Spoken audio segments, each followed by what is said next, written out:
ہے نا، پگلی عورت ہے، دیوانی ہے، اس نے آ کے کہا حضور میں نے کوئی بات کرنی تھی، تو فرمایا تو جس گلی میں کہے گی میں وہیں تیری بات سننے کو تیار ہوں، تو جہاں کہے گی. یعنی یہ نہیں فرمایا کہ تو کل شام عصر میں آ جانا، ہوتی ہے مصروفیات، ترتیب دے لیا جاتا ہے، وقت بعض اوقات ہوتے ہیں مسائل، لیکن حضور نے جو سیرت چھوڑی وہ یہ ہے کہ تو جہاں کہے گی. اور صحابہ کہتے ہیں پھر ہم نے دیکھا بھی اس نے ایک گلی میں حضور کو کھڑا کیا ہوا ہے اور وہ نبی پاک صلی اللہ علیہ وسلم کو اپنے دکھ سنا رہی ہے. شاید یہی وجہ تھی حضور کائنات کے دکھ سنتے تھے اور کائنات میرے نبی کی رسالت کا اعلان کرتی تھی.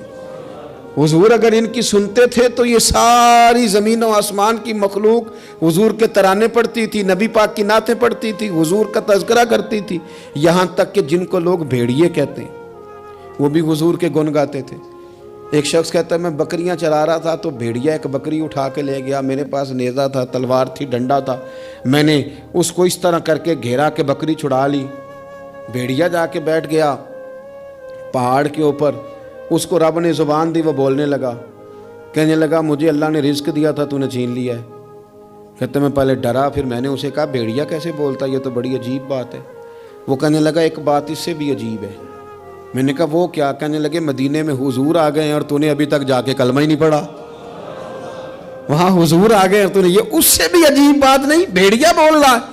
کائنات کے جب حضور نے، یہ جو پوری دنیا میں لوگوں نے یا رسول اللہ یا رسول اللہ یا رسول اللہ کی صدا بلند کی، اور یہ ذرہ ذرہ بھی عید میلاد پہ حضور کے ترانے پڑھتا نظر آیا، تو یاد رکھو حضور نے اپنی مدثر کی چادر پھیلائی ہی اتنی ہے کہ دھرتی ساری کے دکھ حضور نے سمیٹ لیے. اللہ کے رسول صلی اللہ علیہ وسلم نے اپنی چادر نور میں لے لیا سب کو. پر میں کیا کروں، میری ملت کا جوان اگر کبھی موبائل سے گردن اٹھائے گا تو باپ کا حال پوچھے گا نا، وہ اگر کبھی مووی سے اپنے آنکھیں سائیڈ پہ کرے گا تو اماں سے پوچھے گا نا کہ آپ کو کوئی تکلیف تو نہیں ہے. اس طرح کر کے دنیاوی مشاغل اور مسائل میں ہم الجھ گئے ہیں اور کوئی فائدہ بھی نہیں اٹھا پا رہے، کچھ بھی نہیں ہے، کچھ بھی نہیں ہمارے، ہم نے کوئی نفع نہیں حاصل کیا، الجھتے ہی جا رہے ہیں. ایک تو اپنے آپ کو لوگوں کے بیچ لائیں، اپنے آپ کو بڑا سمجھنا ختم کریں، کسی کی بھی بات سنیں، کسی کو بھی، یعنی خود ہی سارا کچھ بن جانا، خود ہی بتا دینا، خود ہی اعلان کر دینا، خود بخود ہی اپنے آپ کو نیک سمجھ لینا، خود بخود ہی اپنے آپ کو بڑا جان لینا، اس سے تھوڑا سا باہر آئیں. اور دوسرا یہ کہ جس حد تک ممکن ہو، جس حد تک آنسو پوچھے جا سکیں اس حد تک تو جانا ہماری ڈیوٹی ہے کہ نہیں. جو ہماری احاطے میں لوگ آتے ہیں ان کی حد تک تو ہم خیر بانٹ سکتے ہیں کہ نہیں.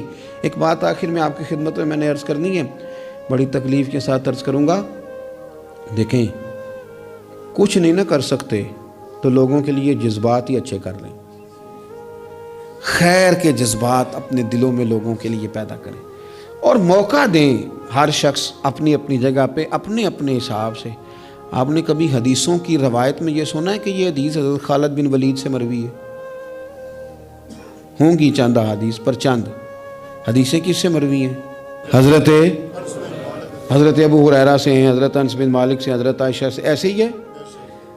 چلیں آپ نے وہ واقعہ سنے ہوں کہ تلوار لی تھی تو فلاں جگہ پہ حضرت ابو ہریرہ نے اتنے لوگ کاٹ دیے تھے، کوئی بات ایسی سنی ہو؟ ایک آدمی میدان میں ہے وہ جہاد کر رہا ہے، ایک یہاں بیٹھا ہے وہ رسول اللہ کا دین بیان کر رہا ہے. ہر بندے کا شعبہ ہے. نہ حضرت خالد بن ولید نے یہ کہا کہ ابو ہریرہ آپ میدان میں کیوں نہیں آ رہے، اور جناب ابو ہریرہ نے نہ یہ کہا کہ آپ حدیثیں کیوں نہیں روایت کر رہے.